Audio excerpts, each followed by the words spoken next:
প্রথম ম্যাচে ব্যাটারদের বাজে পারফরমেন্সের পর বাংলাদেশ কঠিন চ্যালেঞ্জের সামনে দাঁড়িয়ে সিরিজ বাঁচাতে অরুণ জেটলি স্টেডিয়ামে সিরিজের দ্বিতীয় টি-20তে ভারতের সামনে শান্তরা। এই স্টেডিয়ামে জড়িয়ে আছে সাকিব আল হাসানের নাম। বিশ্বকাপে অ্যাঞ্জেলো ম্যাথিউসকে টাইম আউট করেছিলেন এই স্টেডিয়ামেই, কিন্তু সাকিব এখন অতীত।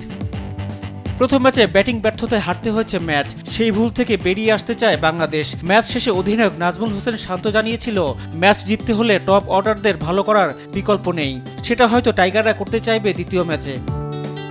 বাংলাদেশের জন্য অনুপ্রেরণা হতে পারে এই অরুণ জেটলি স্টেডিয়াম। ভারতের বিপক্ষে তাদের মাটিতে টি-20তে যে একটি জয় পেয়েছে সেটা এই স্টেডিয়ামেই। তাই তো ম্যাচ জয়ের জন্য আত্মবিশ্বাস পেতেই পারে টাইগাররা। এই সিরিজ দিয়ে দীর্ঘ 17 বছরের আন্তর্জাতিক টি-20 ক্যারিয়ারের ইতি টানবেন মাহমুদুল্লাহ রিয়াদ। তার জন্য একটা জয় পেতে মরিয়া থাকবে শান্ত লিটনরা। অন্যদিকে ভারত চাইবে বাংলাদেশকে হারিয়ে সিরিজটা নিশ্চিত করতে। হার্দিক পান্ডিয়া, সূর্য কুমার যাদবদের জন্য কাজটা সহজ, তবে ফরম্যাটটা টি-20 বলেই সতর্ক বিশ্ব চ্যাম্পিয়নরা।